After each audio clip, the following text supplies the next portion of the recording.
In a land of tomorrow, there are serial killers, Disney characters, and false love on your positive review with Ryan. And Camille.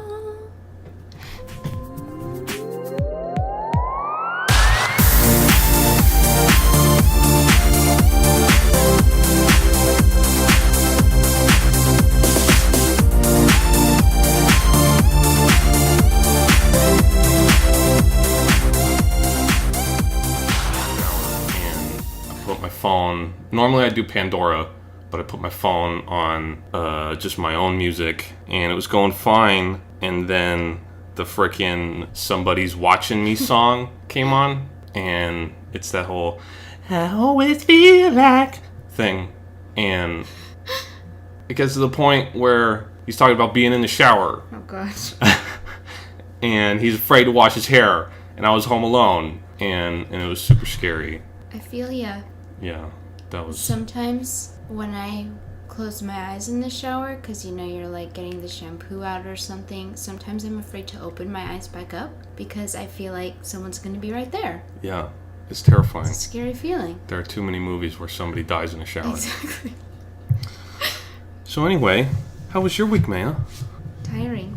Yeah, it's first week of school, right? Yeah. Actually schooling. First year of being a kindergarten teacher. Yeah. So, I survived. Didn't cry. No, which actually was surprising. Everyone talks about how much they cried the first week. Yeah, when I went to that Bible study with Austin, he was telling me, like, tears are normal the first week. It's usually better if you cry at home, but if you cry at school, that's a little bad. But, and I was like... Wait, was he talking to you about that? Yeah, or... like about you potentially crying. Oh. And I was like, I feel like... Okay, she wasn't crying when she came home. I was actually like super energized every time I came home. Yeah, you seem to be. So maybe I'm doing it wrong. Everything's going good. Something must be wrong. Yeah.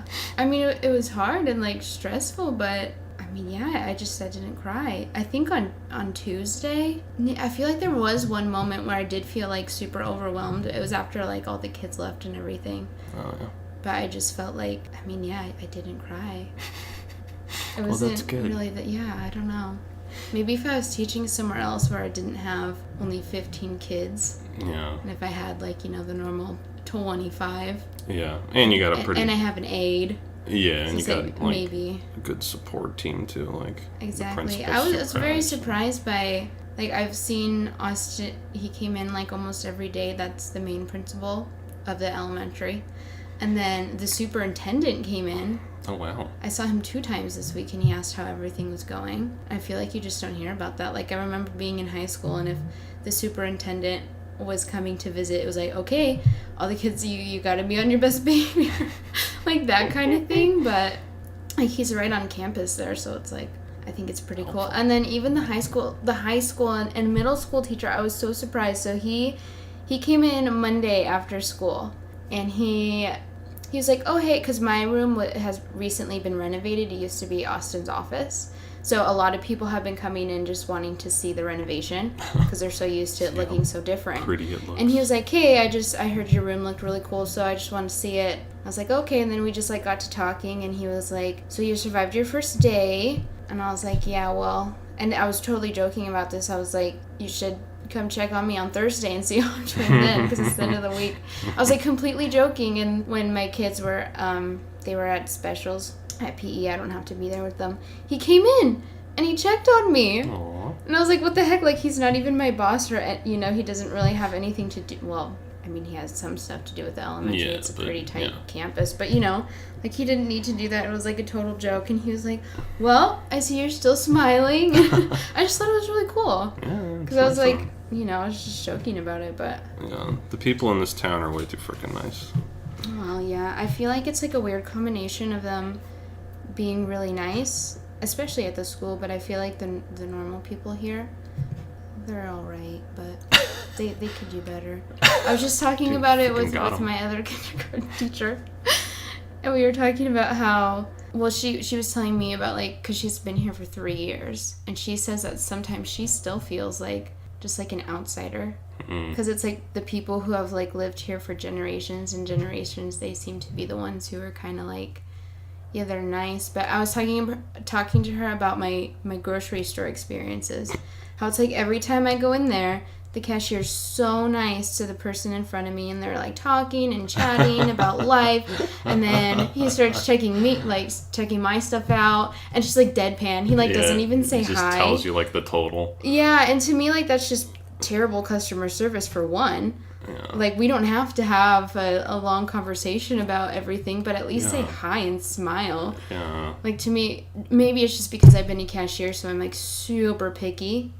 Yeah. But I'm just like, dude, like, and I always try to smile and I'll say hi and have a nice day, but I'm like, I'm not the one working right now. Like, you should be doing this, like, to me. It's I'm so not being annoying. paid to be nice. Yeah, well, Exactly. I think because it's such a small town. We're originally from California. Anybody from other places that's not listening, because I'm pretty sure most of the people listening to us are friends who all live in California. Anyway, we just moved to this small town. Yeah, I think that the job that they have there is probably like the only job. Like they're not gonna get fired if you and I complain about their customer service. They're pretty much locked into their position. So there's only one cashier there who's just so nice to us. Like day one when me and Miranda went. Is it that Josie lady? Oh no, it's a man. Oh, okay, never mind. I think he's actually the store owner's son, is what I've heard. Well, then that might be why he's nice. I mean, yeah, well, like day one when me and Miranda went there, like he was super nice to us, just asking questions about, he's just like super friendly, and I feel like he's the only one I've gotten. I think all the women are really nice, but I feel like the majority of the guys who work there are just. Well, I think that's so weird. The people here generally just are not like out there. Like they're very introverted, and they're not. Maybe. They just don't really like being like, because the people at the gym, because that's like the only place I've really gone the most. Like the people that work at the gym, I've met or seen 2 people that work at the gym, and neither of them have really been forthcoming with any sort of information. I'm the one who had to introduce myself, which I'm generally not good at doing anyway. Yeah, I don't know. It's very strange. Anyway, my week has been much less productive. I started playing a game that they released for free on PlayStation 4 for PlayStation Plus people called Dead by Daylight. So I'm going to talk, for people listening, I'm going to talk about video games for a minute. So if you don't care about video games, just skip ahead a little bit. Dead by Daylight is this super fun game. It came out a while ago, like I think a year or so ago, but they've been continually supporting it. It's an online game. You play with 5 people, including yourself. And it's 4 people versus 1. And the one person is like this crazy monster serial killer. And the other people are just like survivors trying to get away. But it's got this really weird Lovecraftian aspect where it's like the serial killer is sacrificing them to this creepy entity in the sky. And the survivors are also being aided by the entity to get away from the serial killer. So it's like the entity is just more interested in this Coliseum game thing than he is on one particular side. It's really interesting. But the serial killers range from like just this hillbilly with a chainsaw to a ghost person who can go invisible. And it's all super interesting. Oddly enough, I am really good with the serial killers and not really good with the survivors. But I think the survivors are just more difficult. Like, because there's 4 of them, I think they're kind of supposed to rely on each other, and I'm not super good at being a team player in video games. So, anyway, super good. If you have PlayStation Plus, it's free. Freaking download it. It's super fun. Freaking at me at Blackfire, Phyre, if you want to play. That'd be fun. Anyway, I also have been playing Kingdom Hearts, which is like a trip down memory lane, because I don't know if you remember, that was like one of the first games you got for PS2 that was super freaking hard, and we could never get past like Alice in Wonderland. I just remember you playing and you never let us play, so. Yeah, that sounds about right. I think Miranda played a little bit, but yeah, well, you're always yelling at her. Because the game's hard. And I was not a good video game teacher back in the day. For those who don't know, Kingdom Hearts is Final Fantasy, which is like a long-standing video game series mixed with Disney, but it's super fun. And playing it again as an adult, obviously it's a heck of a lot easier. They also, just seeing the themes in it is really interesting, because I keep a journal, and I wrote in my journal like a hypothesis as to why I think that, because the fans of Kingdom Hearts are kind of crazy. Like, they're all kind of weird. And they all are very, like, defensive about Kingdom Hearts. Like, you bring up Kingdom Hearts and they're like, what? You freaking hate it? You hate it? Why? And it's like, no, I just was wondering. And I think it's because of how, like, kind of strange it is. Like, it's Disney mixed with super anime stuff, which are both neither, like, well-received fan groups. Mm. And then they're mixed into one fan group. Disney's not a... Well, I don't know. Like, super Disney fans, like the people that go to, like us, that go to Disneyland all the time. No, people I know generally. super crazy Disney fans. We're not those. I think we're a little bit above average, but we're not super crazy. Yeah, see, this is what I'm saying.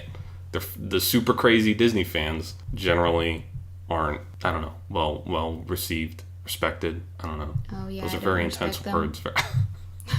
Freaking got him.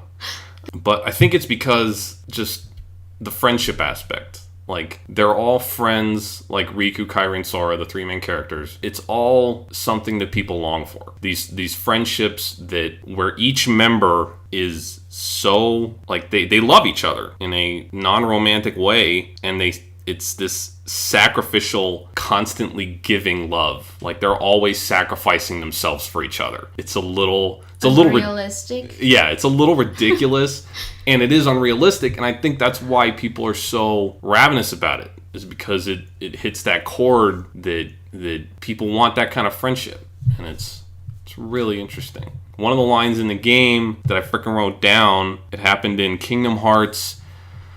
Okay, well, this is another problem. The Kingdom Hearts games, there's like 8 games, and they're spread across like 5 different consoles. So playing them all is like a chore and a half. But one of the games was Kingdom Hearts 358 over 2 days. Yeah, but one of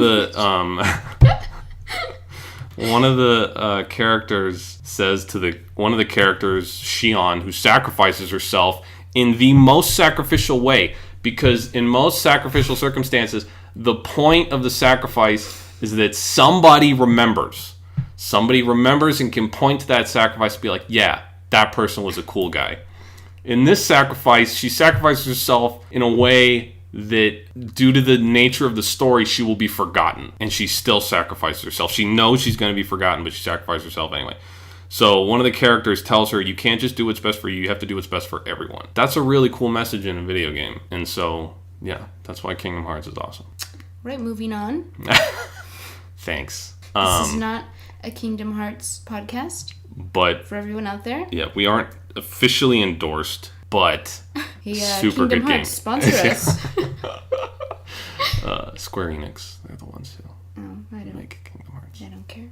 Okay. So just kidding.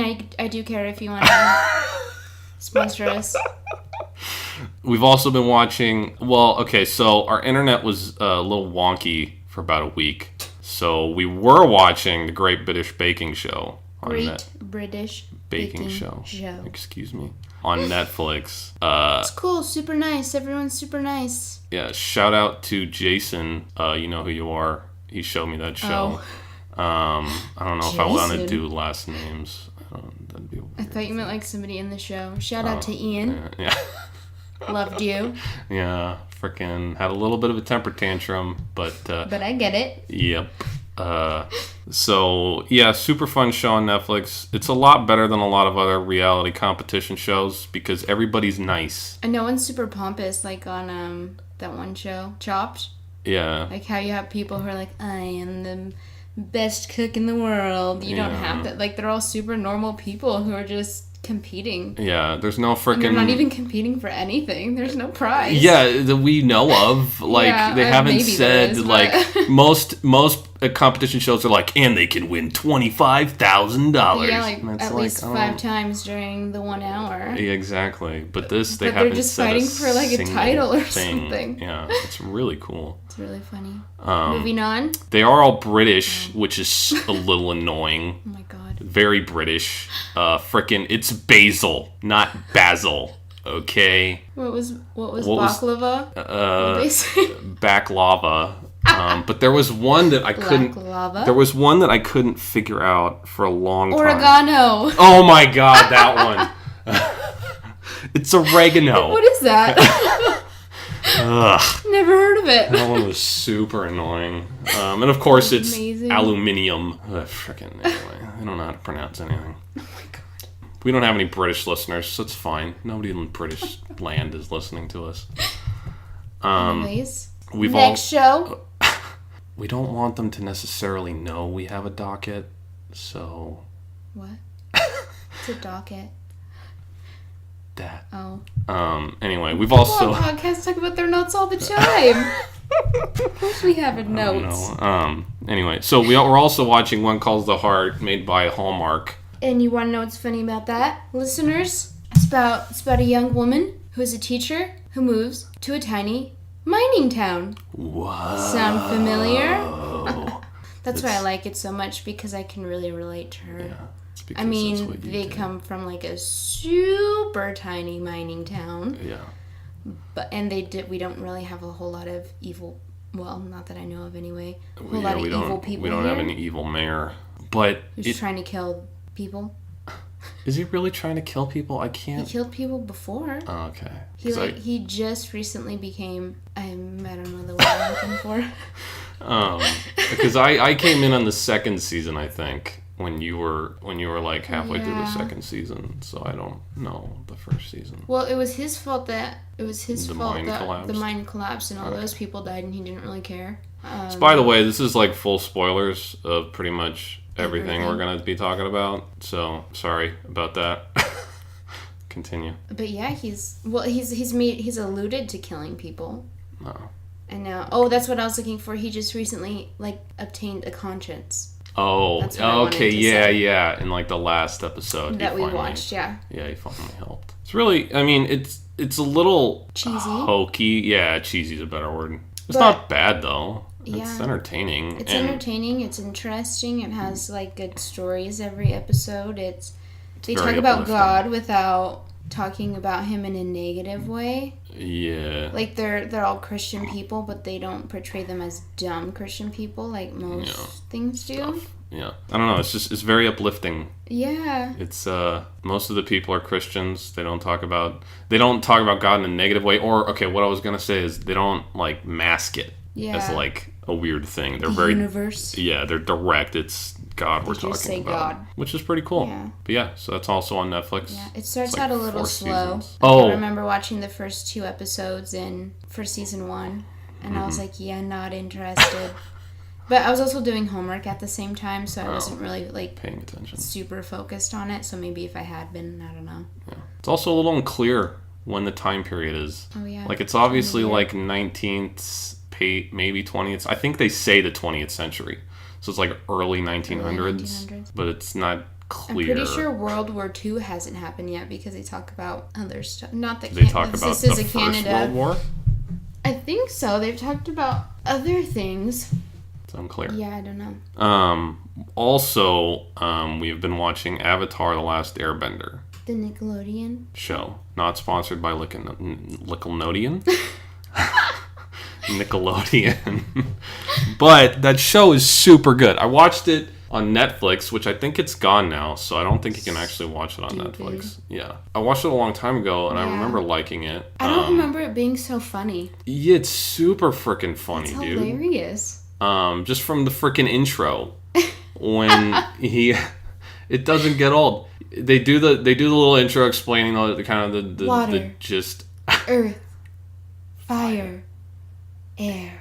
And then we need to memorize it before we're done. They do a little intro. Full spoilers for Avatar. Okay, so if you haven't watched it, don't listen. Or if you don't care, keep listening. Pause it and then come back. The but the intro goes through and it shows Aang being kind of like a cool guy, but then it shows him also being an idiot. And he's air scooters himself into a giant statue, and it's like a massive hit, and it's hilarious every freaking time. But also, about maybe halfway through the first season, the first book, you're introduced to King Boomy in the town, and he makes like these dad joke puns. Like, everybody sandbags him, and it's like quiet for like 3 whole seconds, and then some guy just goes it's so freaking funny. And then they start doing it to other characters too. Like, I think at one point Sokka says something funny and just 3 seconds, and then that's why I like the show, is because they carry on little tiny things like that throughout the show. Just like, not every episode, but just enough to make it even more funny when it happens. Because if it was every episode, we'd be like, okay. Yeah. I mean, it would still probably be funny, but just not as funny. Yeah. And then, like, the whole thing with the cabbage guy. The cabbage guy. This guy that they keep running into somehow has got a cart of cabbages that just always gets destroyed. It's so freaking funny. But then he gave up the last time we saw him. He's like, forget it. So I hope he comes back somehow. But then it also delves into like super freaking serious stuff. Kind of later. Like in like the first book, it's pretty normal lighthearted kid show stuff. But then at like the last episode, they delve into some super deep stuff where again, full spoilers, freaking watch it. The Fire Nation is attacking the Water Nation. Oh, quick overview, I guess. I probably should have done this to begin with.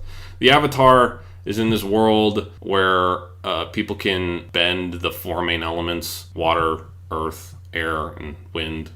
Wait, fire, sorry. Air and wind. Yeah. Air, water, not earth, to be confused with the wind. Thank you. Water, earth, fire, and air. And the Avatar is the only one who can do all 4. The issue with this is that the Fire Nation got cocky and decided to attack the rest of the world. It explains all this in the intro. Yes. Then the Fire Nation attacked. Yeah. It's a good impersonation. Thanks. Or impression. Whatever.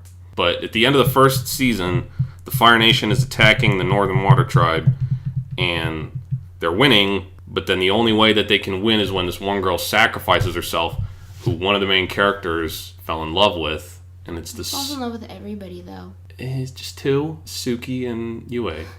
Yeah, it's just 2. But yeah, and then it ends up coming back on him anyway, because it's like he can't... Again, it's delving into super crazy stuff. So anyway, Poor Sokka. Yeah, poor Sokka. The Yue girl sacrifices herself, and Sokka was in love with her, and then it ends up impacting him later on when he meets this other girl, and like he can't have an emotional attachment with him because he feels guilty about quote unquote giving up on Yue. It's crazy. It's really good stuff. Yeah, good show. Good Yeah. show. Pretty deep. Yeah, dealing with crazy kid stuff and Uncle Iroh and Zuko's whole relationship. It's yeah. It's really good. It's a really good show. Yeah. That's actually been our past few weeks. So maybe next... We don't get out a lot. Yeah, we don't really do much. It's a small town. There's nothing to do. Not a lot to do. Main event time. You people freaking ready? Okay. You should put copyright Aladdin music. No, we can't. Freaking... Just me singing then. I don't know. Now I might have to edit that out. I don't know. What? I don't know. I don't want to get slapped with a freaking what's it called? Just do it then. Cease and desist. So it'll be a pretty clean cut. Well, that freaking Disney sues us for using That'd 2 be seconds. Amazing. 2 seconds. I of their wouldn't song. mind being sued by Disney. What a story. That'd be pretty crazy. Freaking tiny town in the middle of nowhere. 2 people. Anyway. You should edit just the part out. Keep that in. I'm probably gonna. So we're talking about Tomorrowland, which you probably know from the title of the podcast. This was a movie that came out, what do I got here? May 2015. Jeez, it's been that long? Yeah. I remember when it came out, too, and I was like... Me too. I remember the trailers. Yeah, I remember not really being like excited. yesterday. Me either. I was like, oh, that's random. Whatever. I wasn't excited at all about. Yeah. I felt very indifferent about it. Yeah, that's why I didn't see it. Yeah. And so when you picked it up for like $7, which I'm happy about. It is on DVD. Shout out to Target. Love you. Yeah. We're not sponsored by Target. But we wouldn't mind it. Not at all. As much money as I give to Target, I feel like seriously. they should consider it. Used to work there too. Target. I bet they're listening. Yeah, probably not. But yeah, so I got it for $7 on DVD. Really freaking good movie. Just straight up top, because we are going to be doing full spoilers for Tomorrowland. So it's the only warning we're giving. Yeah, we are. Well, first spoiler free. Super freaking good movie. Was not expecting it to be that good. I feel like most Disney movies are good. Well, like, they're at least entertaining. Yeah, but so now we're getting into numbers for anyone who cares. This is where it becomes interesting. Okay, so for those who don't know, we are mostly against Rotten Tomatoes as a whole, throwing them completely under the bus. Hopefully they aren't listening. But if you are Rotten Tomatoes, stop listening now, please. They gave this... Okay, so this was interesting. Both the audience and the critic score for this movie, friggin' 49%. Oh. That's super low. That's really low. That's like definitely rotten on their whole scale thing. I don't understand really why. I think I know why, and we'll get to that. I think I know why too, so we'll see if we're... Like, we're 49%? Oh. That's so freaking low. Sorry, Dad. You're calling right now? It's 12:38 p.m. Okay, so we're going to stop recording. Okay, just pause it. Sorry. There might be a weird edit there. We had to take a phone call. But yeah, 49%. Both critic and audience score. Both of them. Yikes. Normally, one's higher than the other. Normally. When I was looking through movies, I did see some that we will potentially cover here that were the same, which is interesting. But I don't know. And normally with a movie where the critic score is low, the audience score is higher, and sometimes vice versa. Mm-hmm. Sometimes they're both high. They're usually not the same. So I thought that was kind of interesting that they were exactly the same. Also, 6.5 stars on IMDb, which I'm also going to be using. But IMDb, I think, in my research, is a little unreliable because almost every movie I found was like 6.5. So it's like, or in that, it's anywhere from like 5 to 6, like every freaking movie. So I think like half of the people are saying like 10 stars and half the people are saying like 1 star. Yeah. And so it's just evening out in the middle all the time. On this podcast, so again, we're... Avengers Infinity War has 8.7. Okay. Just checking. I wanted to see if that was the first movie I thought of. Wanted to know. We are going to be getting to the spoilers in a minute. I just want that to be clear. I don't want to freaking be getting emails. I think what I'm going to do to inform you and the audience, Kamea, is I think I'm just going to deal with the consensus. And on Rotten Tomatoes, there's a consensus where it like basically boils down all the reviews into what was wrong and what was good. I think I'm just going to deal with the consensus because I don't want to get into the reviews. Because if I get into the reviews, I'm going to start hating everybody and everything. And I'll potentially start agreeing with the reviews and be like, you know what? Yeah, that was dumb. And I don't want to do that. So the consensus on Rotten Tomatoes for Tomorrowland is... ambitious and visually stunning. Tomorrowland is unfortunately weighted down by uneven storytelling. I don't necessarily understand that. Thoughts? Well, I agree with the first part. Yeah. Ambitious and visually stunning. Yeah, it was super pretty. I thought it was a good story. Yeah. It wasn't something... I haven't seen the trailer in a long time, but I remember being very unenthusiastic about the trailer. Yeah. But I was interested from the moment it began to the moment it ended. Yeah. I was very entertained. Like I think I only picked up my phone once, and that was just to check on something for work. But it's a good monitor for attention. Yeah, exactly. How often did I look at my phone? Yeah. So I thought it was a good story. Yeah, I don't understand how the storytelling's uneven.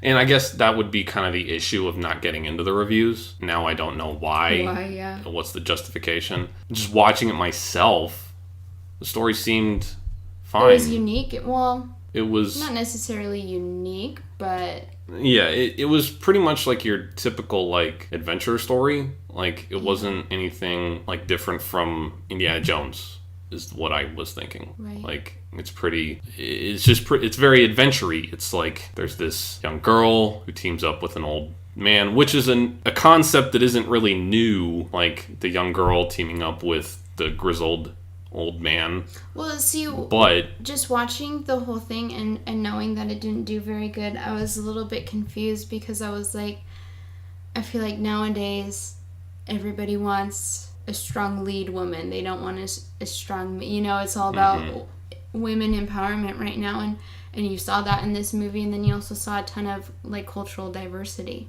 Yeah. Where it was like, I mean, obviously the two main characters, they were white, and pretty much every, like the villain was white, the little robot girl was white, but they had, like all throughout the movie, they were showing different cultures and stuff. Yeah, but that's not even a part of the that's problem. true. That wasn't. It's not diverse enough. Which, I maybe the whole purpose of this podcast is to point out like the stupidity of reviewers and critics, because they all have this agenda and it pisses me off. It's like we can't enjoy a movie because it isn't diverse. No, that's dumb. Anyway, the movie was directed by Brad Bird, who freaking did The Incredibles. Yeah, that's why I picked up the movie. Yeah, I was like, if it's directed by him, then it has to be somewhat good. Yeah, and it was good. It was. It's just so here's where it gets interesting. More number stuff, but Monies. So the money, the budget. There was some, I guess, disagreement online about the budget. At first I saw it was $190 million, which is kind of impressive considering, because it's a Disney movie, it's got the Disney polish, it's super pretty, the special effects are super freaking good. So people were saying, I don't understand how it was only made with $190 million. But I guess the whole budget, including marketing, is $330 million. So I think that's where the confusion was. It's just I didn't understand it. But it only made $209 million, which is a massive failure. It lost over $100 million for Disney, which I'm sure they don't really care. Yeah. It's not like they need it. Yeah, but I mean, well, for investors, I mean, if you lose any amount of... Losing $100 million on anything is probably a big freaking deal. True. It's kind of a shame, because the movie was super good. It had... so I guess a quick premise for those that don't remember this movie that came out freaking 3 years ago. This girl gets arrested for vandalizing government property, I guess. She grew up wanting to be an astronaut, and now they're tearing down the space launch thing, Cape Canaveral, and she gets caught vandalizing it so that they can't tear it down. And when she gets bailed out, she finds this weird pin in her stuff that was given to her by a robot, and it transports her into this other world where everything is super pretty and futuristic. When she tries to find out what's going on, she gets assaulted by robots and then rescued by another little robot who takes her to George Clooney, who ends up helping her, and they go to the Tomorrowland and save everything. Save the world. Now, and this is partially why I think it didn't do well, is because the movie is very intelligent, and it's also really long. Can you look up how long it is exactly?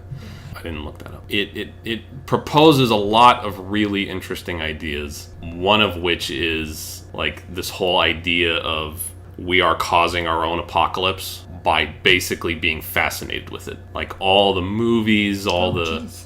How long was it? 2 hours, 10 minutes. Oh, It really? didn't feel that long. It felt I longer. was interested in it. Interesting. It felt longer to me. That's weird. Yeah, well, I mean, 2 hours and 10 minutes isn't really that long, considering how many freaking Marvel movies are longer than that. But, yeah, so what was I saying? Apocalypse. Yeah, so basically, George Clooney has lost hope because this Tomorrowland, when they actually go there, is actually kind of like falling apart and deserted. The villain, played by Hugh Laurie of House fame, Yeah, they had like a lot of, I feel like, pretty big name actors in it. Yeah. Like friggin' George Clooney. Well, and friggin' Key and Peele. That was funny. Yeah. Or, well, not Peele, but Key from Key and Peele. Don't read them. She was looking at reviews on her phone. Which made me so mad. Yeah, exactly. That's why I'm not gonna do it.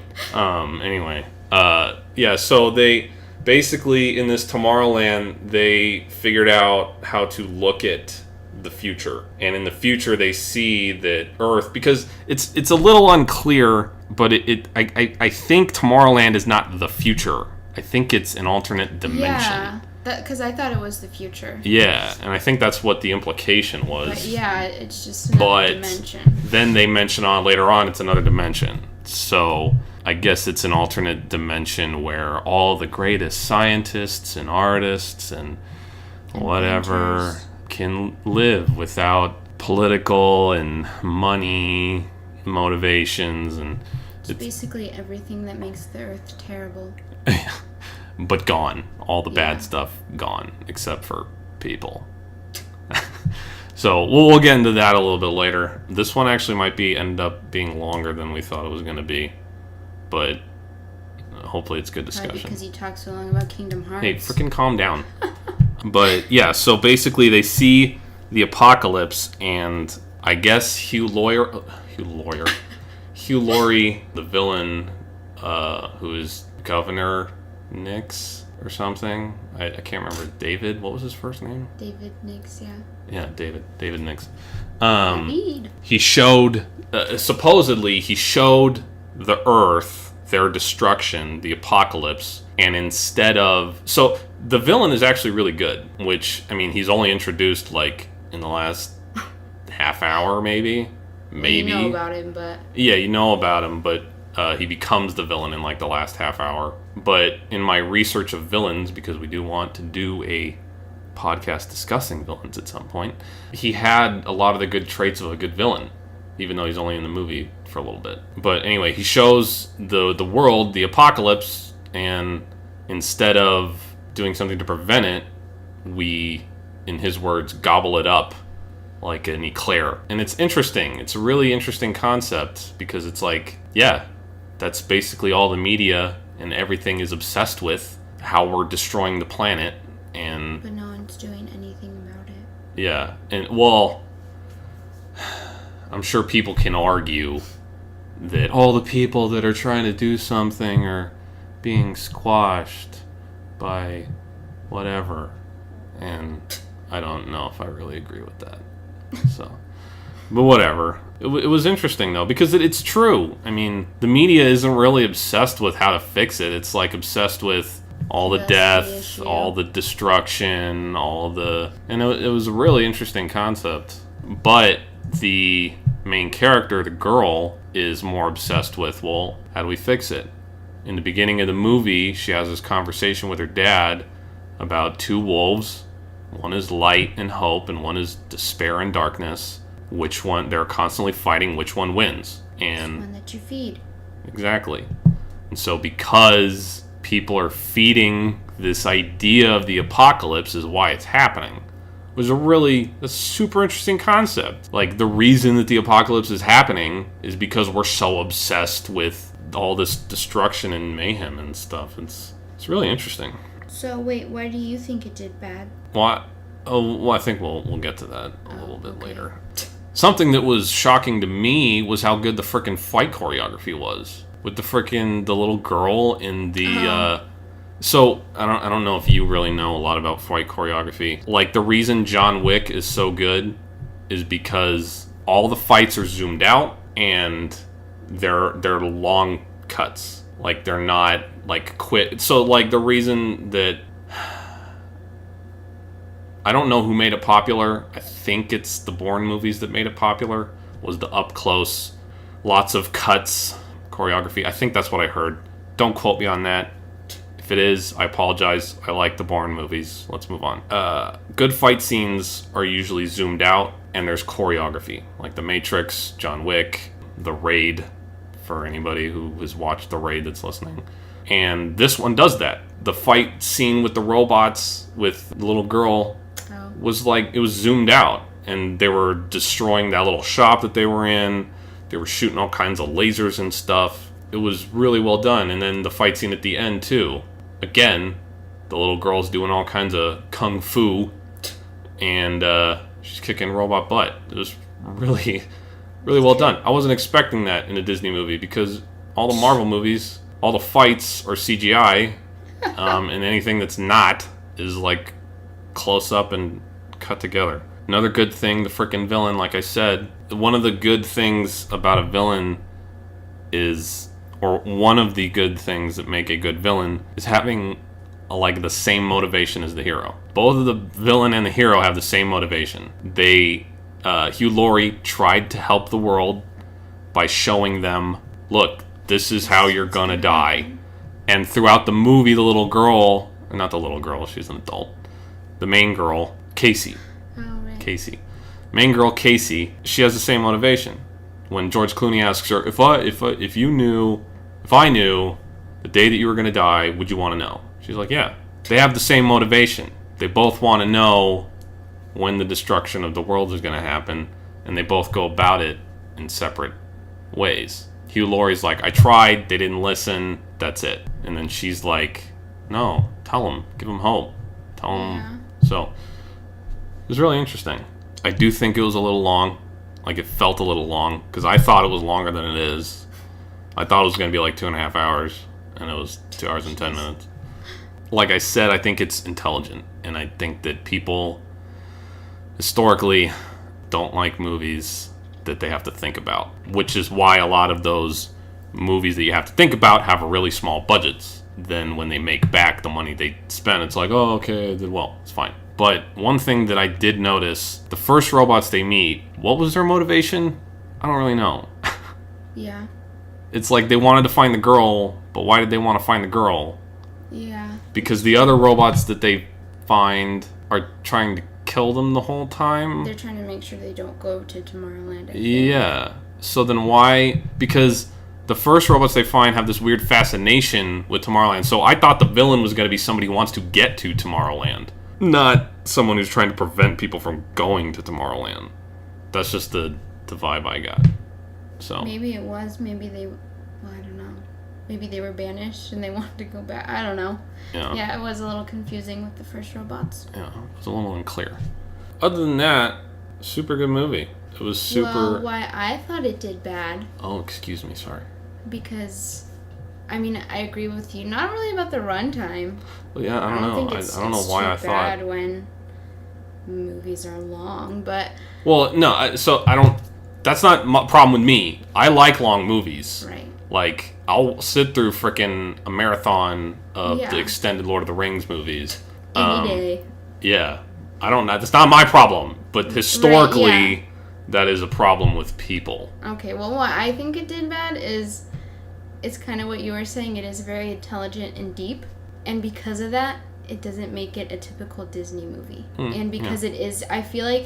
I think it'd be interesting, because I was thinking about, like, what if this wasn't made by Disney? Would it have been received better? Because I think people have all these preconceived notions about what Disney... Everyone has an opinion of what a Disney movie should be like. Mm-hmm. Like, going back to the reason I don't respect hardcore Disney fans is because they all think...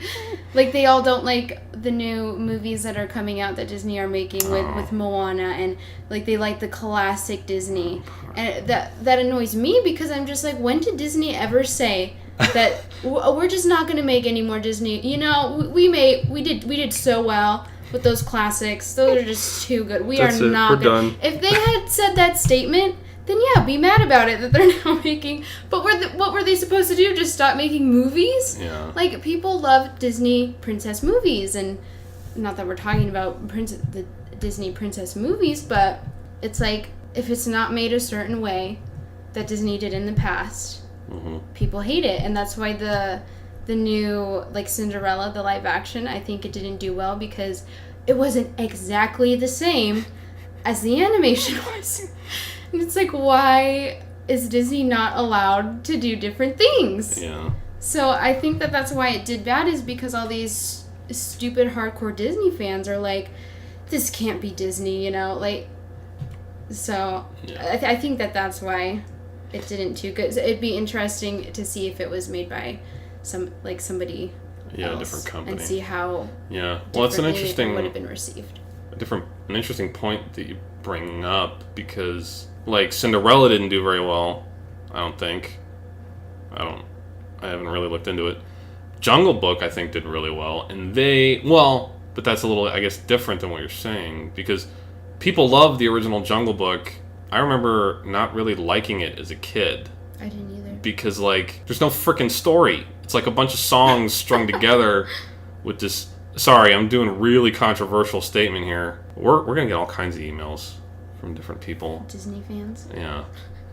We don't hate all Disney fans, and if you have your own opinion... I disagree with them. Yeah. Because I think that Disney usually produces very entertaining movies. Yeah. And I think it's those people who are just so crazy about Disney that they don't broaden their minds, and Yeah. if people aren't singing and dancing and if there's not a love story or... We are called Your Positive Review, but we're positive about movies.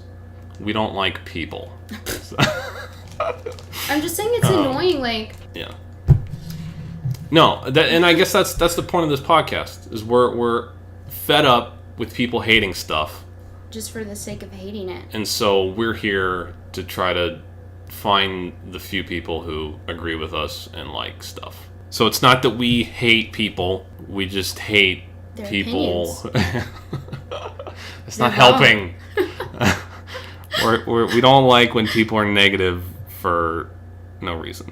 Because we're getting way off topic, but it's fine. The new Jungle Book was super good and entertaining and had a really good story. And the main kid was like a good child actor. And the new Beauty and the Beast, which I think might be controversial. I'm not really sure if that one's well received or not. I feel like it was better received than Cinderella was. Yeah. Maybe it's just because Cinderella was the first one, Yeah, it was the first So now real one maybe they people did. are like warming up to the idea of live Yeah. action. But But I think it's good because I've talked to a lot of people who don't think that Disney should be making the live actions because they're like, it's not like the classics. Just stick with the original.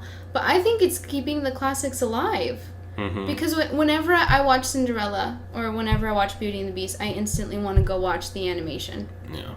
Well, I think it's renewing interest in a new generation.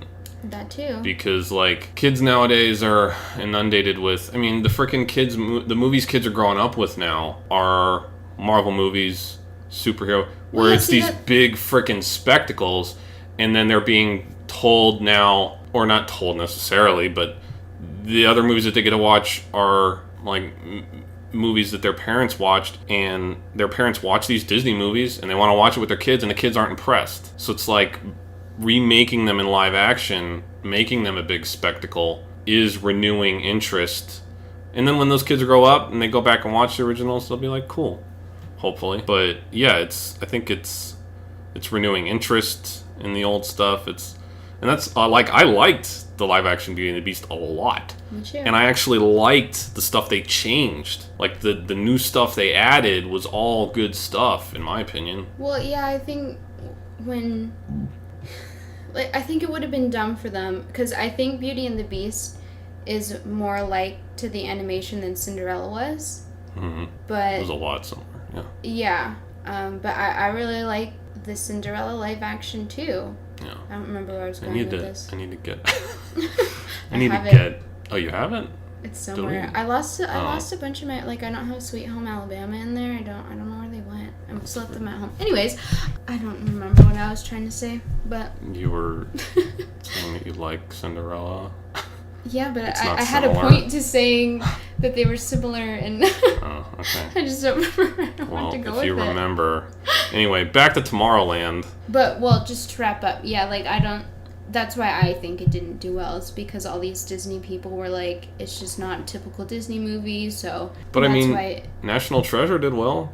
National Treasure's a Disney movie. well, yeah, but I think it's because, I don't know, like Pirates of the Caribbean, those movies came out, and it was based on the ride, kind of, right? Mm-hmm. Mm-hmm. So I think that's what they were trying to do with Tomorrowland. Yeah. But it was Based on just the whole too... part of the park. it was just too, it was just too intelligent and too different, I think. Yeah. But it is interesting that it didn't do well, because it's Whereas, all about... but like with the National Treasure, that was just like a whole new idea. It wasn't, they weren't basing it off a ride, or, I mean, were they? No. Yeah, so it was just like a whole... I barely even remember that National Treasure is a Disney movie. And I love National Treasure. I love all of them. 2. Most, Only 2 of them. whatever. I love them both. And it was just like just a completely new idea, but it's like when they try basing Tomorrowland off of Ride, it didn't do well. When they tried it with Cinderella, it didn't do well. So I don't know. Yeah. Well, I didn't do much research into whether Cinderella did well or not, but I feel like it didn't, just because I don't hear a lot. I think it made enough for them to keep going. Yeah, because right. obviously they've done how many, and they're planning freaking 15 more or something. I don't know. Yeah, Aladdin's coming out soon, Lion which King. is the one I'm most scared of, because I feel like that's the one I'm going to be most critical of. Well, that's how I was with Beauty and the Beast.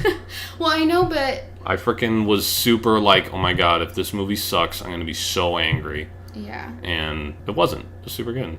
So, I don't know. I mean, I'm sad that it's not going to have Robin Williams. Freaking, I still am not fully over that.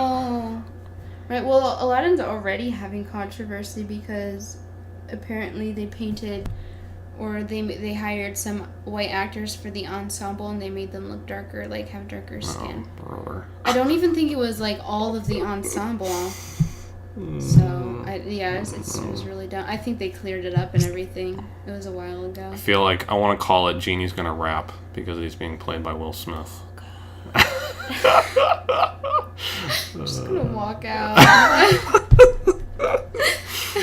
I called it though. I called it. Good. I'm the one. Will Smith is a good actor. I think it'll be good. Yeah, I don't really like. Well, I didn't really like who they picked for Jasmine. I feel like they should have picked me. Oh, well. But I'm just kidding. I mean, you're throwing it out there now. Maybe they'll fire that other girl and call you. I'm pretty sure they were probably almost nominated. I like the girl. She friggin', for those who don't know, I think it's Naomi Scott. She played the Pink Ranger. Oh. Well, that's why I didn't like her, because I didn't think she acted very well in Power Rangers. But she acted really good in Lemonade Mouth. Okay. I really like that. Well, I think because she's supposed to be like a troubled teenager in Power Rangers. True. So, for those who we're gonna cover it at some point, because I think it didn't do very well on Rotten Tomatoes. But anyway, to wrap up Tomorrowland, because this is starting to get long. I wanted to keep it under an hour. Sorry. But it looks like it's going to be over an hour. Well, when you edit it might. Well, we're not done. Right. The main message of the movie I really liked. Have hope. Turn off the media. Friggin' don't pay attention to all this garbage on TV. Just have hope and move forward. Like, obviously they didn't put hope in God, or it's just this ambiguous hope that we're supposed to be having. I did think they were a little harsh on the villain. Sorry, sidetrack. Friggin' dropping a building on him. Oh, that's true. Well, this movie did it on purpose. No, but I mean, they could have tried to save him or something. Yeah, that's true. He wasn't that bad. Yeah. But that's my problem with them killing villains and everything. Have hope. Don't necessarily listen, because I don't want to get into it, but I lived in a house that had news playing nonstop. And it was just super disheartening. It's like nothing on the news is good. And interesting, living in Arizona, when I go to the gym, when the news is playing, all it is like, we gave $100 million worth of charity to schools today. So maybe it's just and it's California, like, what the frick is going on? It was weird. Well, I mean, there's just so much stuff happening in California that it's bad. It's like how... Yeah, I don't know. That was an exaggeration.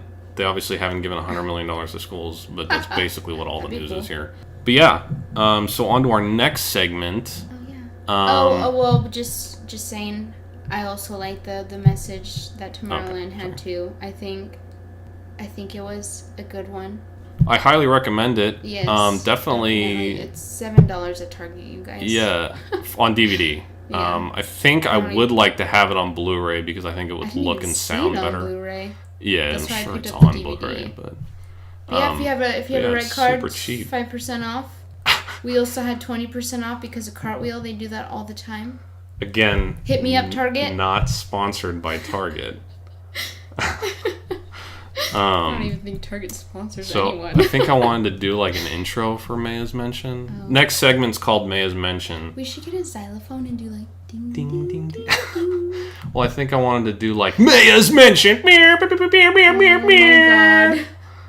Yeah, I think that's what Okay. we're gonna go with. Take it away. Oh. Okay, well, this segment is just, I wanted to just give a shout out to, like, movies that I feel like are a little bit underrated. You know, maybe you watched it once and then you're like, oh yeah, that's good, but then you never watched it again. Just that kind of thing. We also do a lot of, like, action movies for the main event.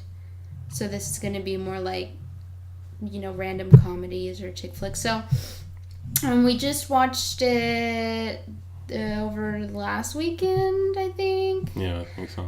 It's How to Lose a Guy in 10 Days. Starring Matthew McConaughey and Kate Hudson. Yeah. Who is super attractive, by the way. So is Matthew McConaughey. This If movie Kate is like Hudson when he wants was to hit in me up. his prime. I'm telling you, ladies It wasn't that and long boys. ago. I'm just saying. Okay. Yeah, it was made in the early 200s, I believe. It's 200s. Wow. on It's an old freaking movie. It's on ABC like every other weekend, not gonna lie. When I had cable, it seemed like every time I was watching TV on the weekend, it'd most likely be on. Fun fact, one time I was watching TV and it said playing next in the corner, in the left bottom corner, it said playing next. The 10 things I hate. No, it said How to Lose a Guy in 10 Days. But what played was 10 Things I Hate About You. And I was like, oh, that's awkward. Different movie. ABC. Way to drop the ball. Yeah. Freaking got them. It's a really solid chick flick. I feel like I watch it. I enjoy it every single time I watch it, and I've watched it a lot. It's so funny. Yeah. And this chick flick is not a disparagement because this is the first time I'd watched the movie and I was highly entertained. Yeah, It was, that's saying something. Yeah, I'm not a huge I fan expected of... him not to like it. I just wanted to watch it. Yeah. a I'm good not movie. a huge fan of chick flicks. I think the only other quote-unquote chick flick I really like is The Notebook. And that one's really sad and sappy. This one is very funny. So, for the men listening, just because it's a quote-unquote chick flick doesn't mean it's bad. Yeah. It was It's very funny. It's probably one of the funniest chick flicks I own and have. Yeah. I would start talking about other chick flicks, but I don't want to ruin it. I want to save them for other episodes. What I thought was interesting about the movie is Kate Hudson's willingness to humiliate herself. That's why it's so funny. Because the whole premise is I'm going to try to do this quick because I want to keep it short. She works for a vapid magazine, just this nonsense garbage magazine, and she wants to write something compelling.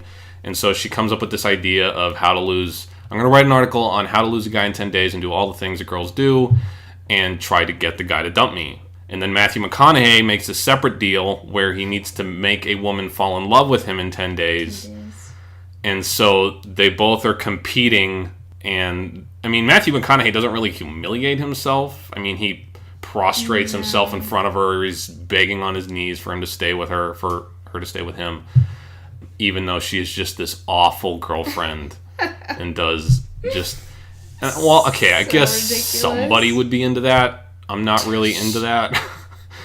But, I mean, she redecorates his apartment. She talks all baby cutesy with him. She gets him a disgusting rat dog that pees on everything. And he just accepts it all. But the thing is she's also a cool girl. So it's like she can't hide all of it. She takes him to sports games. She's way into sports.